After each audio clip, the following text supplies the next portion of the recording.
Assalamualaikum, salam sejahtera dan bertemu kembali bersama Noro TV. Rindu tak terkata dekat anda semua. Jujutsu Kaisen 260 dan 261 manga chapter review. Alright, okay, tanpa membuang masa, jom layan video ni bersama my best friendo, my brother Todo Boogie Woogie. Let's get it.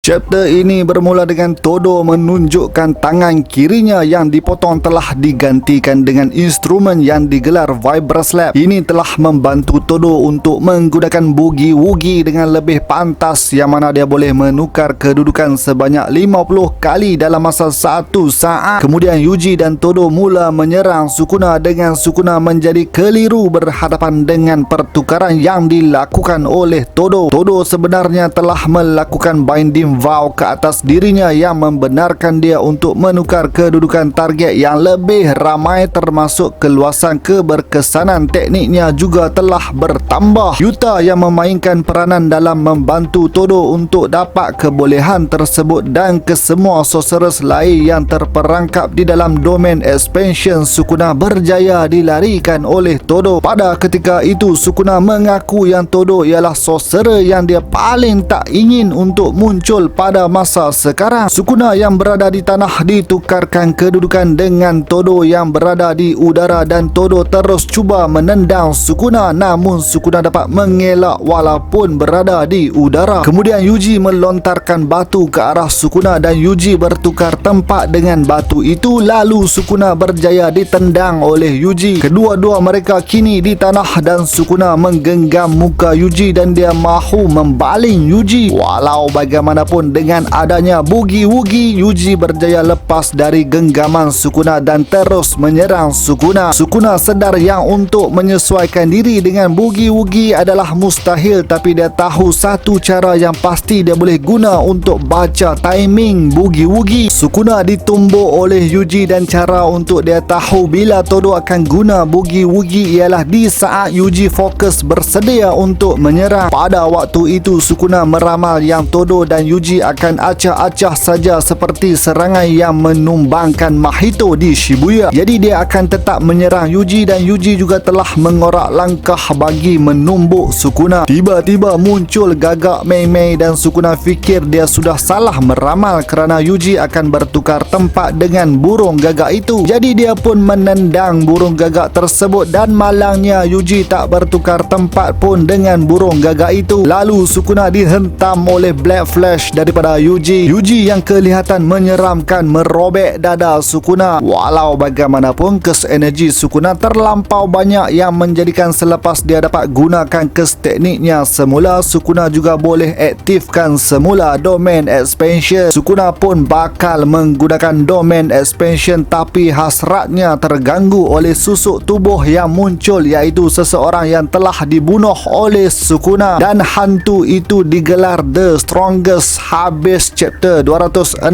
dan kita teruskan dengan chapter 261. Dengan adanya Todo di sisi Yuji dan Todo berjaya berlawan dengan baik menentang Sukuna. Yuji akan hancurkan jantung Sukuna sambil dia mengenangkan Choso, dan selepas itu Sukuna akan lancarkan Ryoki Tenkai. Tapi kedua-dua mereka dikejutkan dengan kemunculan semula yang mustahil, iaitu The Strongest Sorcerer di era moden Gojo Satoru. Walau bagaimanapun, dahi Gojo mempunyai jahitan seperti bekas kawan baiknya Geto. Sukuna terus tersenyum dan memukul Yuji sambil meminta maaf kerana memandang rendah. Orang yang muncul itu bukanlah Gojo, bukanlah Kenjaku, tetapi Yuta. Flashback menunjukkan yang Yuta menyatakan hasratnya kepada mereka yang lain sekiranya mereka kehilangan jalan untuk menang lawan dengan Sukuna. Jika Gojo mati, Rika makan Kenjaku dan menjadikan Yuta Yuta boleh copy teknik Kenjaku yang seterusnya membolehkan Yuta untuk berpindah badan ke badan Gojo. Kusakabe bertanya kenapa Yuta tak tiru saja limitless teknik Gojo, dan Shoko menjawab Yuta tak boleh guna teknik itu tanpa Six Eyes. Kusakabe berkata tiru sajalah Six Eyes, dan Shoko membalas Six Eyes ialah sebahagian daripada tubuh badan, jadi mana boleh tiru. Maki menyoal yang apa akan berlaku kepada Yuta memandangkan dia cuma boleh guna teknik kopi selama 5 minit. Mei menerangkan 3 kemungkinan yang boleh berlaku, iaitu 2 daripadanya ialah Yuta mungkin akan mati dan lagi satu ialah Yuta akan kekal selamanya dengan badan Gojo. Yuta tak kisah untuk mengambil badan Gojo dan menganggap rancangan itu ialah jalan yang terakhir, tapi dia tak perlu berbuat demikian sekiranya dia kalahkan Sukuna dalam domain expansion miliknya. Namun Kusakabe risau apa yang akan jadi kepada Yuta sebagai seorang manusia selepas dia ambil alih mayat Gojo. Yuta marah dengan berkata mereka patut sedar yang mereka berhadapan dengan sorcerer terkuat dalam sejarah. Jika mereka perlu buang sifat kemanusiaan untuk menang, mereka harus lakukannya, dan kenapa jadi monster perlu menakutkan mereka? Maki jawab kerana Yuta ialah orang yang penting kepada mereka, tapi Yuta balas habis tu Gojo sensei tak penting ke? Sedangkan dia seperti dikerah oleh mereka semua dengan beban yang menjadikan Gojo seorang-seorang dianggap monster. Jika Gojo mati, seseorang perlu gantikan tempat Gojo sebagai monster, dan kalau tiada sesiapa yang nak ambil tempat Gojo, Yuta akan jadi pengganti Gojo. Kemudian flashback Yuta memberitahu Gojo dia akan ambil alih badan Gojo, dan Gojo tak kisah sebab dia takkan kalah lawan dengan Sukuna. Yuta juga bingung dengan nenek moyangnya kerana Uro cakap Yuta punya nenek moyang ialah Fujiwara, manakala Gojo cakap Sugawara. Tapi Gojo cakap Yuta punya nenek moyang mungkin kedua-dua Fujiwara dan Sugawara, walaupun di zaman silam kedua-dua klan ini tak sekepala. Gojo berkata yang Yuta mungkin lahir dengan lebih keberkatan berbanding Gojo, jadi rugi kalau Yuta tak guna kelebihan itu. Jadi pertama sekali Yuta perlu kawal curse energy dia dengan baik, dan ketika itu dia mahu semua murid dia pergi dari situ. Gojo kalau boleh tak mau mereka lihat kekejaman yang akan dilakukan olehnya, dan Gojo berkata walaupun dia kalah dengan Sukuna nanti, jika semua orang dalam bilik itu mati, Gaku Ganji yang akan jadi leader baru, dan apabila dia yang pegang jawatan tertinggi, mereka tak perlu risau dengan peristiwa kekecohan yang berlaku selepas insiden di Shibuya. Murid-murid Gojo tetap tak mau tinggalkan tempat itu, dan Yuta meminta untuk Gojo tidak pegang beban sebagai seorang monster seorang diri lagi. Gojo berpendapat yang dia tak boleh buat apa-apa mengenai perkara tersebut kerana dia masih kecewa ketika ditinggalkan oleh Geto. Pergi pula ke flashback yang menunjukkan kes teknik Amai, iaitu dia boleh hasilkan gula atau benda manis dan turut mampu pindahkan ke dalam badan orang lain. Oleh itu Amai ditugaskan bersama Nita ke dalam pasukan perubatan untuk memindahkan gula ke otak semasa kes teknik diaktifkan. Kemudian kita dapat lihat apa yang terjadi kepada badan Yuta selepas bertarung dengan Sukuna, yang mana badan Yuta turut dibelah dua seperti Gojo. Yuta masih mampu sedar hanya dengan bantuan Rika, namun dia sudah hampir menghembuskan nafasnya yang terakhir. Jadi dia minta Shoko untuk lakukan pemindahan otak, dan badan Gojo sudah selesai dijahit. Selepas Yuta telah berpindah badan, dia perlu terus gunakan reverse curse teknik sepenuhnya untuk menamatkan rawatan pemindahan. Amai juga akan tolong Yuta, dan kelihatan Yuta juga bersedia untuk melancarkan teknik kopi milik Kenjaku. Kembali ke medan pertarungan, Sukuna dan Yuta dalam badan Gojo menghasilkan domain expansion secara serentak. Gojo sebenarnya sudah mempunyai cara bagi menghadapi domain Sukuna yang tidak mempunyai barrier, tapi dia tak sempat melakukannya. Jadi kali ini dengan Yuta yang menggunakan badan Gojo, apakah nasib domain expansion Sukuna? Habis chapter ni. Banyak teori yang boleh dikupas melalui chapter ni, tapi disebabkan video ni dah panjang, aku mungkin akan keluarkan video asing lagi satu. Cuma satu aku nak ramalkan kali ni, mungkin Sukuna akan guna mulut di perutnya untuk makan badan Gojo, kerana itu mungkin satu-satunya cara yang boleh mengalahkan Yuta, di mana mereka semua tak jangkakan yang Sukuna boleh boleh berbuat demikian. Kin dah ada, jadi kita tunggu sajalah perlawanan hype yang boleh dikatakan pusingan kedua buat Sukuna menentang Gojo. Sebelum aku mengakhiri video aku, minta maaf kerana buat anda semua lama menanti, dan terima kasih kepada yang setia menunggu, aku hargai sangat. Alright again, sampai sini saja video aku. Macam biasalah, komen pendapat anda mengenai dua chapter ini. Macam biasalah geng, jangan lupa untuk like, share, dan terima kasih kepada yang dah menjadi saudara. Kepada yang belum subscribe, come on man, join the family, subscribe. Jumpa lagi di episod seterusnya. Noro